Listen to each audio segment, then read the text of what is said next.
8ാം ക്ലാസ്സുകാരുടെ physics chapter 4 magnetism കാന്തികതയാണ് നമ്മൾ എടുത്തത്. നമ്മൾ ഫസ്റ്റ് ഭാഗത്തിൽ പറഞ്ഞു എന്തൊക്കെയാണ് 2 ടൈപ്സ് ഓഫ് മാഗ്നറ്റ്സിനെ കുറിച്ച് പറഞ്ഞു അല്ലെ. നാച്ചുറൽ മാഗ്നറ്റ്സും ആർട്ടിഫിഷ്യൽ മാഗ്നറ്റ്സും. നമ്മൾ കുറെ മാഗ്നറ്റ്സിന്റെ പേരുകളൊക്കെ പഠിച്ചു കഴിഞ്ഞതാണ്. മാഗ്നറ്റിന്റെ ഫസ്റ്റ് പ്രോപ്പർട്ടിയും കൂടി നമ്മൾ പഠിച്ചിട്ടുണ്ടായിരുന്നു കേട്ടോ. എന്തായിരുന്നു ഫസ്റ്റ് പ്രോപ്പർട്ടി നമ്മൾ പഠിച്ചത്? ഡയറക്ഷൻ കാണിക്കാനുള്ള അല്ലെ. ഡയറക്ഷൻ കാണിക്കാൻ ഡയറക്ഷണൽ പ്രോപ്പർട്ടിയാണ്. രണ്ടാമത്തെ പ്രോപ്പർട്ടിയാണ് നമ്മൾ ഇന്ന് പറയാൻ പോകുന്നത്. രണ്ടാമത്തെ പ്രോപ്പർട്ടിക്ക് മുമ്പ് ഇവിടെ ഒരു പടം തന്നിട്ടുണ്ട് കണ്ടോ.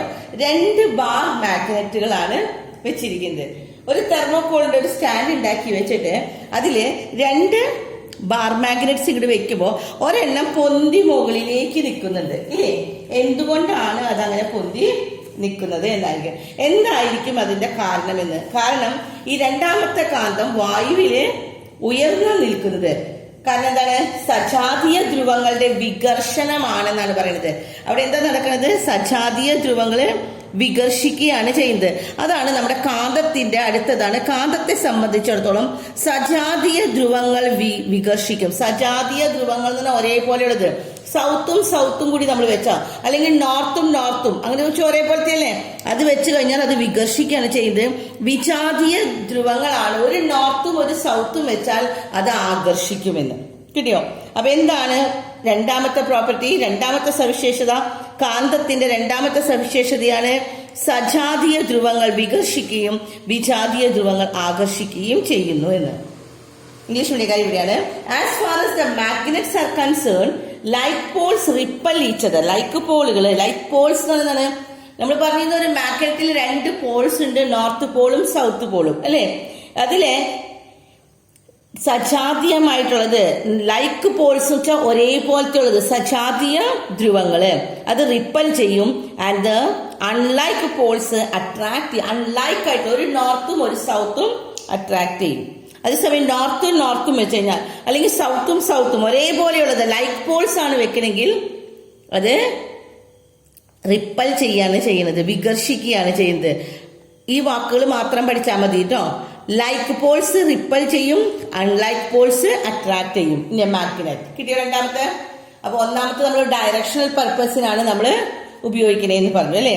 രണ്ടാമത്തതാണ് നമ്മൾ പറഞ്ഞത് ലൈക്ക് പോൾസില് മാഗ്നറ്റിന്റെ രണ്ടാമത്തെ സവിശേഷതയാണ് ലൈക്ക് പോൾസ് റിപ്പൽ ചെയ്യും and unlike Paul's attract each other.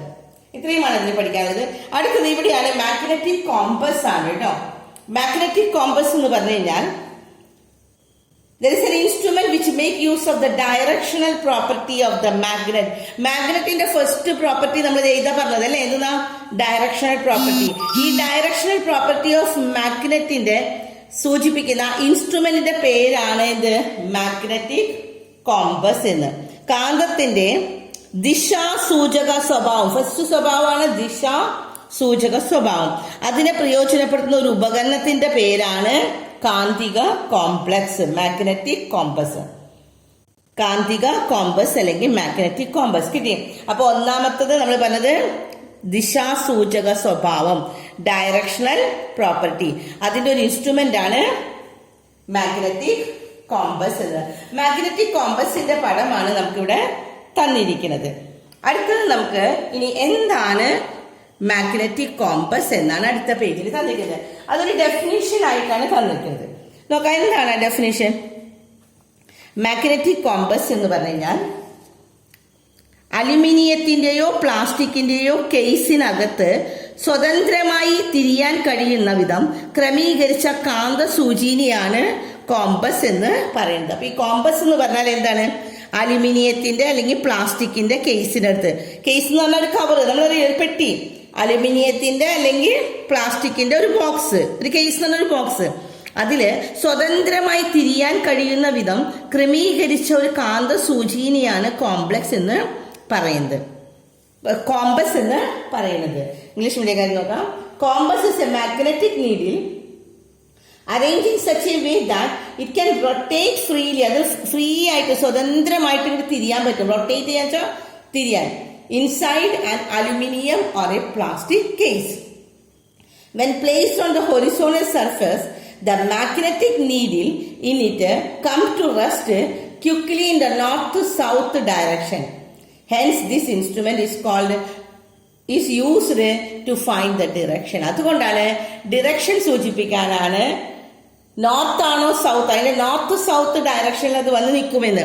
നിരപ്പായ പ്രതലത്തിൽ നമ്മളിത് വെക്കാന്ന് വെക്കുകയാണെങ്കിൽ അതിന്റെ കാന്തസൂചി വേഗത്തിൽ നിശ്ചലമാവുകയും തെക്കു വടക്ക് ദിശയിൽ നിലകൊള്ളുക. അത് എപ്പോഴും കാന്തസൂചി, മാഗ്നറ്റിക് കോമ്പസിന്റെ കാന്തസൂചി തെക്ക് വടക്ക് ദിശയിലാണ് നിൽക്കുള്ളത്. അപ്പൊ നമുക്ക് അത് നിൽക്കുന്ന വശം നമുക്കറിയാം, ഏത് വശത്താണെങ്കിൽ അത് തെക്ക് വടക്ക് ദിശയായിരിക്കുമെന്ന്. ഏതാണ് തെക്ക് വശം, ഏതാണ് വടക്ക് വശം എന്ന് അങ്ങനെ ദിക്കുകൾ അറിയാൻ ഈ ഉപകരണം പ്രയോജനപ്പെടുത്തുന്നു. അപ്പൊ നമ്മുടെ ക്വസ്റ്റ്യൻ ഇതാണ്, കോമ്പസ് എന്താണ്, കോമ്പസ് എങ്ങനെയാണ് ഡയറക്ഷൻ കാണിക്കാൻ വേണ്ടി സൂചിപ്പിക്കണേ എന്ന്. കിട്ടിയോ? So what is A compass? Compass is a magnetic needle arranged in such a way that it can rotate freely inside an aluminium or plastic case. When placed on a horizontal surface, the magnetic needle in it comes to rest quickly in the north-south direction. Hence, this instrument is used to find the direction. Direction കാണിക്കേണ്ടത് അലുമിനിയത്തിന്റെയോ പ്ലാസ്റ്റിക്കിന്റെയോ കേസിനകത്ത് സ്വതന്ത്രമായി തിരിയാൻ കഴിയുന്ന വിധം ക്രമീകരിച്ച കാന്ത സൂചിനെയാണ് compass. ഇനി അടുത്തതാണ് ഇവിടുന്ന് തുടങ്ങി ഇവിടത്തോളം വരുന്നത് കോമ്പസ് എങ്ങനെയാണ് ദിക്കുകൾ അറിയാൻ ഉപയോഗിക്കുന്നത്. എങ്ങനെയാണ് ദിക്കുകൾ അറിയാൻ ഉപയോഗിക്കുന്നത്? നമ്മളൊരു പ്രതലത്തിൽ കൊണ്ടുവന്ന് വെച്ച് കഴിഞ്ഞാൽ കാന്തസൂചി എങ്ങനെയായിരിക്കും? തെക്ക് വടക്ക് ദിശയിൽ, നോർത്ത് സൗത്ത് ഡയറക്ഷനിലായിരിക്കും. അങ്ങനെ നമുക്ക് ദിക്കുകൾ അറിയാൻ സാധിക്കുമെന്ന്. ഇല്ലേ? അതുകൊണ്ടാണ് നമുക്ക് ഇവിടെ നമുക്ക് ഇതൊരു ചോദ്യമായിട്ട് വരാം കേട്ടോ. ഇൻ ഏൻഷ്യൻ ടൈംസില് the sailors on the ships and travellers in the desert to reach their destination, അവരുടെ ഡെസ്റ്റിനേഷൻ ലക്ഷ്യസ്ഥാനത്തേക്ക് എത്താനായിട്ട് ഉപയോഗിച്ചിരുന്ന ഒരു ഇൻസ്ട്രുമെന്റ് ആണ് ഇത്, ഈ കോമ്പസ്. കപ്പൽ യാത്രക്കാരും മരുഭൂമിയിലെ യാത്രാ സംഘങ്ങളും കൃത്യമായി ലക്ഷ്യത്തിലെത്താൻ സ്വീകരിച്ച മാർഗമാണ് ഇത്, ഈ കോമ്പസ് എന്നുള്ള വസ്തു. അടുത്ത ടോപ്പിക്കാണ് എർത്ത് ആസ് എ മാഗ്നറ്റ്. ഭൂമി ഒരു കാന്തമാണെന്ന്. എർത്ത് ഒരു മാഗ്നറ്റ് ആയിട്ട് വയ്ക്കാനായിട്ട് നമ്മൾ പറയും ഭൂമി എന്ന് പറഞ്ഞാൽ ഒരു കാന്തമാണ്. നമ്മൾ കാന്തങ്ങളെ കുറിച്ച് പറഞ്ഞു, കാന്തത്തിന്റെ കുറെ പേര്, പക്ഷെ ഭൂമിയും ഒരു കാന്തമാണെന്ന്. The earth act like a large magnet. Earth എപ്പോഴും എങ്ങനെയാണ്? ഒരു വലിയ ഒരു മാഗ്നറ്റ് ആണെന്ന്. അത് ആരാണ് കണ്ടുപിടിച്ചത്? എർത്ത് എന്ന് പറഞ്ഞാൽ വലിയൊരു മാഗ്നറ്റ് പോലെയാണെന്ന്. മാഗ്നറ്റ് ആണെന്നല്ല, it act like a large magnet. അത് വലിയൊരു മാഗ്നറ്റിന്റെ പ്രവർത്തനമാണ് അത് ചെയ്യുന്നത്. മാഗ്നറ്റിന് നമ്മൾ പറഞ്ഞു കുറെ ഇത് പറഞ്ഞില്ലേ, ആ മാഗ്നറ്റിന്റെ പ്രത്യേകതകളെല്ലാം ഈ എർത്തിനുണ്ട്. Earth act like a magnet. ഭൂമി ഒരു വലിയൊരു കാന്തത്തെ പോലെ വർത്തിക്കുന്നു. ഇത് ആദ്യം മനസ്സിലാക്കിയത് ആരാണ്? ദ സയന്റിസ്റ്റ് വില്യം ഗിൽബർട്ട് ആണെന്ന്. വില്യം ഗിൽബർട്ട് എന്ന സയന്റിസ്റ്റ് ആണ് ഫസ്റ്റ് ഡിസ്കവർ ചെയ്തത് ഭൂമി ഏതുപോലെയാണെന്ന്. ഭൂമി ഒരു വലിയൊരു magnet, is A large magnet ആണ്. ഭൂമി ഒരു വലിയ കാന്തത്തെ പോലെയാണെന്ന് ആദ്യം മനസ്സിലാക്കിയത് വില്യം ഗിൽബർട്ട് എന്ന ശാസ്ത്രജ്ഞനാണ്. ഭൂമിക്ക് ഭൂമിശാസ്ത്രപരമായ തെക്കും വടക്കും ഉള്ളതുപോലെ തന്നെ ഭൂമിയെ ഒരു കാന്തമായി പരിഗണിക്കുമ്പോൾ അതിന് തെക്കും വടക്കും ധ്രുവങ്ങൾ. നമ്മളെപ്പോഴും പറഞ്ഞ കാന്തത്തിന് എന്തുണ്ട്? കാന്തത്തിന് രണ്ട് ധ്രുവങ്ങളുണ്ട്, രണ്ട് പോൾസ് ഉണ്ട് അല്ലെ? ഏത് രണ്ട് പോൾസ് ആണ്? തെക്കും വടക്കും, നോർത്തും സൗത്തും ഉണ്ട്. അതുപോലെ തന്നെ ഭൂമിയിൽ നമ്മളൊരു കാന്തമായിട്ടല്ലേ കണക്കാക്കുന്നത്. അപ്പൊ ഒരു കാന്തത്തിനെ പോലെ പ്രവർത്തിക്കുമ്പോൾ ഭൂമിക്കും എന്തുണ്ട്? തെക്കും വടക്കും ധ്രുവങ്ങൾ ഉണ്ട് എന്ന്, നോർത്ത് ആൻഡ് സൗത്ത് പോൾസ് എന്ന്. എവിടെ ഈ പടത്തിൽ കൊടുത്തിരിക്കുന്നത് കണ്ടോ? ദ ജോഗ്രഫിക്കൽ നോർത്തും earth as a magnet on the south ആണ്. എർത്ത് ഇവിടെ നോർത്തില് മാഗ്നറ്റ് ആയിട്ട് സൗത്തില് മാഗ്നറ്റിന്റെ രണ്ട് ധ്രുവങ്ങൾ, ഒരു മാഗ്നറ്റിന്റെ രണ്ട് പോൾസ് ആണ് നോർത്തും സൗത്തും. അതുപോലെ തന്നെയാണ് ഭൂമിയും എന്ന്. ടുവേഴ്സ് വിച്ച് പോൾ, ഇനി ചോദിക്കുന്നത് ഇവിടെ രണ്ട് ചോദ്യങ്ങളുണ്ട് കേട്ടോ. Towards which pole of the earth magnet does the north pole of the suspended magnet point ചെയ്യുന്നത്? എവിടെയായിരിക്കും അത് പോയിന്റ് ചെയ്യുന്നത്? നൂലിൽ, നമ്മളിവിടെ നൂലിൽ തൂക്കിയിടാനാ പറഞ്ഞിരിക്കുന്നത്. ഈ ബാർകാന്തത്തിന്റെ ഉത്തരധ്രുവം ചൂണ്ടുന്നത് ഭൂമിയാകുന്ന കാന്തത്തിന്റെ ഏത് ധ്രുവത്തിലേക്കായിരിക്കും? ഇൻ വിച്ച് മാഗ്നറ്റിക് പോയിന്റിലേക്കായിരിക്കും? It was on the north side അല്ലെ, വടക്കാണ്. ഇനി രണ്ടാമത്തെ question, what about the south pole of the bar magnet? Bar മാഗ്നറ്റിന്റെ സൗത്ത് പോളിൽ എന്തുണ്ടായിരിക്കും? ഭൂമിയുടെയും സൗത്ത് അല്ലെ, തെക്ക് വശത്തിലെ ദക്ഷിണ ധ്രുവം തന്നെയാണ് വരുന്നത് എന്ന്. The south pole of the earth's magnet is near the geographical north pole and the north pole of the earth magnet. തന്നെയാണ് ഈ രണ്ട് ചോദ്യത്തിന്റെ ഉത്തരമാണ് ഇവിടെ കേട്ടോ. ഇതാണ് ചോദ്യം. നോർത്ത് പോളിലെ ഓഫ് ദ സസ്പെൻഡഡ് മാഗ്നറ്റിക് പോയിന്റും സൗത്ത് പോളിലെ ബാർ മാഗ്നറ്റിലും എന്താണ് ഉണ്ടാവുന്നത്? അപ്പൊ എന്താ ഇവിടെ ചോദ്യത്തിന് നോക്കി. The south pole of the earth magnet is near the geographic north pole and the north pole of the earth magnet is near the ജോഗ്രഫിക്കിന്റെ സൗത്ത് പോളിലാണ്. ഭൂകാന്തത്തിന്റെ ദക്ഷിണ ധ്രുവം ഭൂമിശാസ്ത്രപരമായ ഉത്തര ധ്രുവത്തിനടുത്തും ഭൂകാന്തത്തിന്റെ ഉത്തര ധ്രുവം ഭൂമിശാസ്ത്രപരമായി ദക്ഷിണ ധ്രുവത്തിനടുത്തും ആണ് ഇത്. അപ്പൊ ഭൂമി ഒരു കാന്തമാണ്. ഭൂമി ഒരു കാന്തത്തിനെ പോലെ തന്നെ ഭൂമിക്ക് എന്തുണ്ട്? ഉത്തര ധ്രുവം ദക്ഷിണ ധ്രുവം, നോർത്ത് പോളും സൗത്ത് പോളും ഉണ്ട് എന്നാണ് പറയുന്നത്. ഇനി അടുത്ത് നമുക്ക് ഇവിടെ പഠിക്കാനുള്ളത് ഒരു ആക്സോ ബ്ലേഡിനെ എങ്ങനെയാണ് ഒരു മാഗ്നറ്റ് ആക്കി മാറ്റണത്. എങ്ങനെയാണ് നമുക്കൊരു വസ്തുവിനെ മാഗ്നറ്റ് ആക്കാൻ നമുക്ക് ഉണ്ടാക്കാൻ പറ്റും അല്ലെ? മാഗ്നറ്റ് ആർട്ടിഫിഷ്യലി മെയ്ഡ് ആണ്. നമുക്കൊരു വസ്തുവിനെ ഒരു ആക്സോ ബ്ലേഡ് എടുത്ത് അതിനെ മാഗ്നറ്റ് ആക്കാം. എങ്ങനെയാണെന്ന് ചോദ്യം ഇവിടെ കൊടുത്തിട്ടുണ്ട്. Magnetize is A hacksaw blade. ഒരു ഹാക്സോ ബ്ലേഡിനെ മാഗ്നറ്റൈസ് ചെയ്യാനാണ്. നമുക്ക് എങ്ങനെയാണ് ഒരു ആക്സോ ബ്ലേഡിനെ കാന്തവൽക്കരിക്കാം? കാന്തവൽക്കരിക്കുക എന്ന് പറഞ്ഞാൽ കാന്തമാക്കി മാറ്റുക അല്ലെ? കാന്തമാക്കി മാറ്റുന്ന പ്രവർത്തനത്തിനെയാണ് നമ്മൾ കാന്തവൽക്കരണം എന്ന് പറയുന്നത്. അപ്പൊ എന്താ വാട്ട് ഈസ് മാഗ്നറ്റൈസേഷൻ? അതിന് മുമ്പ് അത് എഴുതി വെക്കാം കേട്ടോ. What is magnetization? കാന്തവൽക്കരണം. എന്താണ് കാന്തവൽക്കരണം എന്ന് പറഞ്ഞാൽ?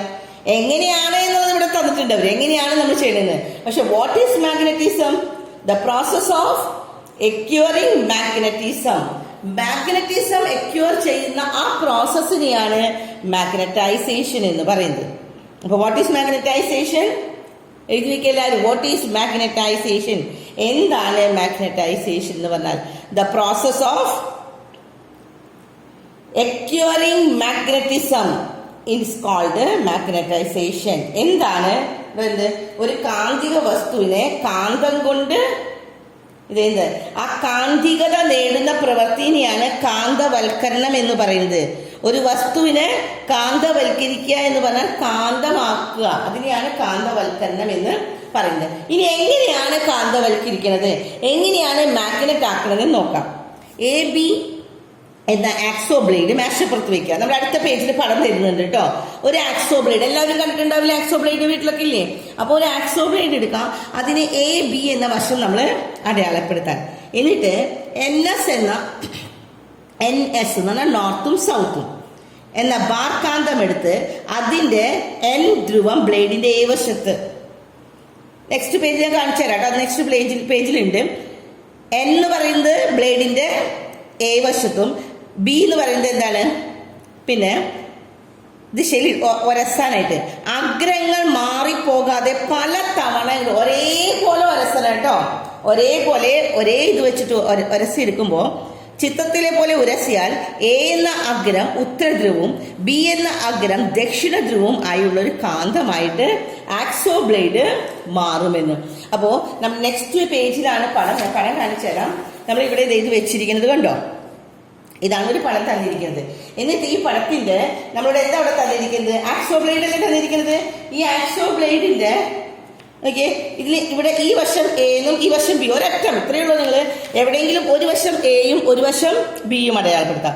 എന്നിട്ട് അതിൽ ഒരു ബാർ മാഗ്നറ്റ് കൊണ്ട് നമ്മൾ ഒരസാൻ പോവുകയാണ് കേട്ടോ. നോർത്തും സൗത്തും ഉണ്ട്. ഇതാണ് നമ്മൾ നേരത്തെ ഈ പേജിൽ ഇവിടെ പറയുന്നത്. നോർത്തും സൗത്തും ഉണ്ട് എന്ന്. ഈ നോർത്ത് വശം പിടിച്ച് ഇങ്ങനെയെങ്കിലും ഒരസാൻ, അത് തന്നെ വീണ്ടും എടുത്ത് ഒരസനം, ഒരേ ദിശയിൽ ഒരസിക്കൊണ്ടിരുന്നാൽ ഈ ആക്സോ ബ്ലേഡ് ഒരു ബാർ മാഗ്നറ്റ് ആയിട്ട് മാറുമെന്ന്. കിട്ടിയില്ലേ? അപ്പൊ എന്താണ് ഇവിടെ നോക്കാം. ഇംഗ്ലീഷ് മീഡിയം കാര്യം നോക്കണം. Place hacksaw blade AB on the table. കണ്ടോ, ഒരു ടേബിളിൽ നിങ്ങളോട് AB എന്ന് പറയുന്ന ഒരു ആക്സോ ബ്ലേഡ് വെക്കാൻ. എന്നിട്ട് rub the north pole of the bar magnet. ഇതാണ് ബാർ മാഗ്നറ്റ്. ഈ ബാർ മാഗ്നറ്റിന്റെ നോർത്ത് എന്ന് പറഞ്ഞ വശം ഒരസാനായിട്ട് bar magnet NS starting from the end A എന്ന് പറയുന്ന അറ്റത്ത് നിന്ന് ഇങ്ങനെ ഒരസാനായിട്ട് അതിലേക്ക് ഒരസി വെച്ച് കഴിഞ്ഞാൽ repeat it several times the same manner. കുറെ പ്രാവശ്യം ഇങ്ങനെ ആവർത്തിക്കാനായിട്ട് the hacksaw blade changes into a magnet with the end A as the north pole and the end B as the south pole ആയിട്ട്. അപ്പൊ ഇതങ്ങനെ നമുക്ക് ഒരു മാഗ്നറ്റ് ആക്കി മാറ്റാനായിട്ട് സാധിക്കുമെന്ന്. ഇനി കുറച്ച് ഒരു തന്നിരിക്കുന്നത് ഇതാണ് നമുക്ക് നമ്മുടെ കയ്യിലുള്ള ആക്സോ ബ്ലേഡ്. ഇപ്പൊ ഇത് എന്തായിട്ട് മാറി? കാന്തമായിട്ട് മാറി, മാഗ്നറ്റായിട്ട് മാറി. ഈ ഒരു ബാർ മാഗ്നറ്റ് കൊണ്ട് ഒരസി വന്നപ്പോൾ ഇതെന്തായിട്ട് മാറി? ഒരു മാഗ്നറ്റ് ആയിട്ട്. ഈ മാഗ്നറ്റ് ആയിട്ടുള്ള ഈ ആക്സോ ബ്ലേഡ് ഉണ്ടല്ലോ, അത് നമ്മൾ എന്താ ചെയ്യുന്നത്? കുറെ പീസസ് ആയിട്ട് മുറിക്കാനായിട്ട്. ഇത് പീസസ് ആയിട്ട് മുറിക്കുമ്പോൾ എന്താ ഉണ്ടാവണം നോക്കാം. കുറെ കഷ്ണങ്ങളാക്കി നമ്മൾ മുറിക്കാം. മുറിച്ചു കഴിഞ്ഞാൽ എല്ലാം ആദ്യം പകുതിയാക്കി. ആദ്യത്തെ പടത്തിൽ എന്താ അവർ തന്നിരിക്കുന്നത്? ആ ആക്സോ ബ്ലേഡ് എടുത്ത് പകുതിയാക്കുമ്പോൾ എന്താ ഉള്ളത് നോക്കിയേ. അതിനും ഇവിടെ നോർത്ത് ഉണ്ട്, സൗത്ത് ഉണ്ട്. ഇവിടെയും നോർത്തും സൗത്തും ഉണ്ട്. വീണ്ടും ഈ പകുതിയിലെ 2 കഷ്ണമായി, ഈ പകുതിയിലെ 2 കഷ്ണാക്കി. അപ്പോഴും വന്ന് ഒരു നോർത്തും സൗത്തും. അപ്പോ ഒരു മാഗ്നറ്റിന് ആക്സോ ബ്ലേഡ് അല്ലേ ഇപ്പോൾ ഇവിടുത്തെ മാഗ്നറ്റ്, അതിനെ പകുതിയാക്കിയാൽ അപ്പോഴും ഉണ്ടാവും എന്ത്? നോർത്തും സൗത്തും അല്ലെ. വലിയ കഷ്ണത്തിന് ഉണ്ടായിരുന്നു നോർത്തും സൗത്ത്. അതുപോലെ തന്നെ അത് 2ആക്കിയപ്പോ ഇവിടെ നോർത്ത് സൗത്ത്. വീണ്ടും ചെറുതാക്കിയപ്പോ അതിനും വന്നു നോർത്തും സൗത്തും. അപ്പൊ ഏതൊരു കഷ്ണം എത്ര ചെറുതാക്കിയാൽ, ഈ എക്സ്പെരിമെന്റിൽ നമുക്ക് മനസ്സിലാക്കുന്നത് എന്താണ്? എത്ര ചെറുതാക്കിയാലും എന്തുണ്ടെന്ന്, എവറി മാഗ്നറ്റ് ഹാസ് 2 പോൾസ്. ഈ ലൈൻ മാത്രം പഠിക്കാനുള്ളൂ കേട്ടോ. നമ്മൾ മാഗ്നറ്റൈസേഷൻ എങ്ങനെയാണെന്ന് പറഞ്ഞല്ലേ, എങ്ങനെയാണ് ആക്സോ ബ്ലേഡിനെ കാന്തമാക്കി മാറ്റിയെന്ന് ഇവിടെ പറഞ്ഞില്ലേ. ഇനി പിന്നെ ഇതൊന്നും നിങ്ങൾ മനസ്സിലാക്കാനാണ്. അപ്പൊ ഈ എക്സ്പെരിമെന്റിൽ നമുക്ക് മനസ്സിലായ ഒരു പോയിന്റ് ഇത്രയേ ഉള്ളൂ. എന്താണ്? Every magnet however small it may be, എത്ര ചെറുതാക്കിയാലും എല്ലാ മാഗ്നറ്റിനും എന്തുണ്ടാവും? 2 പോൾസ് ഉണ്ടാവും. Making a monopole magnet has not yet been possible. ഇതുവരെ ഒരു മോണോപോൾ മാഗ്നറ്റ് ഉണ്ടാക്കാൻ പറ്റിയിട്ടില്ല എന്ന്. കാരണം ഇപ്പൊ ഇങ്ങനെ ഒരു കഷ്ണം നോർത്ത് സൗത്ത്. അപ്പൊ നമ്മുടെ വിചാരം ഇവിടെയാണ് നോർത്ത്, ഇവിടെയാണ് സൗത്ത്. ഇതിന്റെ പകുതിക്ക് വെച്ച് ഇവിടെ മുറിക്കുമ്പോൾ സൗത്തിലേക്ക് എത്തിയിട്ടില്ല. നോർത്ത് മാത്രമായിട്ട് ഒരു മാഗ്നറ്റ് ഉണ്ടാവുമോ? മോണോപോൾ ആയിട്ടുള്ള ഒരു മാഗ്നറ്റ് ഇതുവരെ ഉണ്ടാക്കിയിട്ടില്ല എന്ന്. അപ്പൊ ഏത് മാഗ്നറ്റ് എടുത്താലും ഏതൊരു കാന്തത്തിനും അതെത്ര തന്നെ ചെറുതായിരുന്നാലും അതിന് 2 ധ്രുവങ്ങൾ ഉണ്ടായിരിക്കും. ഒറ്റ ധ്രുവം മാത്രമുള്ള കാന്തം ഉണ്ടാക്കിയെടുക്കാൻ ഇതുവരെ സാധിച്ചിട്ടില്ല എന്ന്. ഒറ്റ ധ്രുവം എന്ന് പറഞ്ഞാൽ ഒരു മാഗ്നറ്റിന് എപ്പോഴും 2 ധ്രുവം, 2 പോൾസ് ഉണ്ട്. North pole and south Paul, വടക്കും തെക്കും 2 ധ്രുവങ്ങളാണ്. ഉത്തര ധ്രുവവും ദക്ഷിണ ധ്രുവവും ഉണ്ടെന്ന്. കിട്ടിയില്ലേ? ഇനി അടുത്ത ടോപ്പിക്ക് നമുക്ക് പഠിക്കാനുള്ളത് മാഗ്നറ്റിക് ഫീൽഡ് ആണ്. ഈ മാഗ്നറ്റിക് ഫീൽഡ് നമുക്ക് അടുത്ത ക്ലാസ്സിൽ പറഞ്ഞു തരാം. അപ്പൊ ഇന്നത്തെ ക്ലാസ്സിൽ നമ്മൾ പഠിച്ചത് മാഗ്നറ്റിന്റെ 2ാമത്തെ പ്രോപ്പർട്ടി അല്ലെ. ഫസ്റ്റ് ക്ലാസ്സിൽ നമ്മൾ ഫസ്റ്റ് പ്രോപ്പർട്ടി പഠിച്ചിരുന്നു, ഡയറക്ഷൻ പഠിച്ചിരുന്നു. ഡയറക്ഷണൽ പ്രോപ്പർട്ടി, ദിശാസൂചകം. അതിനാണ് നമ്മൾ കോമ്പസ് ഉപയോഗിക്കുന്നത്. 2ാമത്തേതാണ് പറഞ്ഞത് ഏതാണ്? റിപ്പൽ ചെയ്യുന്നതും അട്രാക്ട് ചെയ്യുന്നതും. ലൈക്ക് പോൾസ് റിപ്പൽ ചെയ്യും, ലൈക്ക് പോൾസ് റിപ്പൽ ചെയ്യാം. ഒരേപോലെയുള്ളത് ധ്രുവങ്ങള് വികർഷിക്കുക ചെയ്യുന്നത്. അൺലൈക്ക് പോൾസ് വിജാതീയ ധ്രുവങ്ങള് അട്രാക്ട് ചെയ്യും. പിന്നെ നമ്മൾ പഠിച്ചത് മാഗ്നറ്റിക് കോമ്പസ് എന്താണെന്നുള്ള ഡെഫിനിഷൻ പഠിച്ചു. പിന്നെ എർത്ത് എന്ന് പറഞ്ഞാൽ, ഭൂമി എന്ന് പറഞ്ഞാൽ ഒരു മാഗ്നറ്റ് ആണ്. ഭൂമി ഒരു മാഗ്നറ്റിനെ പോലെ പ്രവർത്തിക്കുന്നതാണ്. അപ്പൊ ഭൂമിക്കും ദക്ഷിണ ധ്രുവവും ഉത്തര ധ്രുവവും ഉണ്ട് അല്ലെ. ഏതൊരു മാഗ്നറ്റ് ആയാലും ഉത്തര ധ്രുവവും ദക്ഷിണ ധ്രുവവും ഉണ്ട്. അപ്പൊ അതുപോലെ ഭൂമി ഒരു മാഗ്നറ്റ് ആയിട്ട് പ്രവർത്തിക്കുമ്പോൾ അതിനുമുണ്ട് ഉത്തര ധ്രുവവും ദക്ഷിണ ധ്രുവവും. ഇനി അടുത്ത ടോപ്പിക് നമ്മൾ പഠിച്ചത് കാന്തവൽക്കരണം എന്താണെന്നാണ്. മാഗ്നറ്റൈസേഷൻ എന്താണെന്ന് പഠിച്ചു അല്ലെ. എങ്ങനെയാണ് ഒരു ആക്സോ ബ്ലേഡിനെ മാഗ്നറ്റൈസ് ചെയ്തത്, എങ്ങനെയാണ് അതിനെ കാന്തവൽക്കരിച്ചത്. അടുത്ത നമ്മൾ സ്റ്റെപ്പ് പഠിച്ചത് അതിനെ മുറിച്ച് കഷ്ണങ്ങളാക്കി. അപ്പൊ അതിൽ നമ്മളൊരു നിഗമനത്തിലെത്തി, എങ്ങനെയാണ് ഒരു മാഗ്നറ്റിനെ മുറിക്കുമ്പോൾ ഉത്തര ധ്രുവവും ദക്ഷിണ ധ്രുവവും, north pole and south pole, monopole ആയിട്ട് ഒരു ധ്രുവം മാത്രമുള്ള മാഗ്നറ്റ് ഒരിക്കലും ഇല്ല എന്നാണ്. അടുത്ത ടോപ്പിക്കാണ് മാഗ്നറ്റിക് ഫീൽഡ്. നമുക്ക് അടുത്ത ക്ലാസ്സിൽ പറഞ്ഞുതരാം. ഓക്കെ.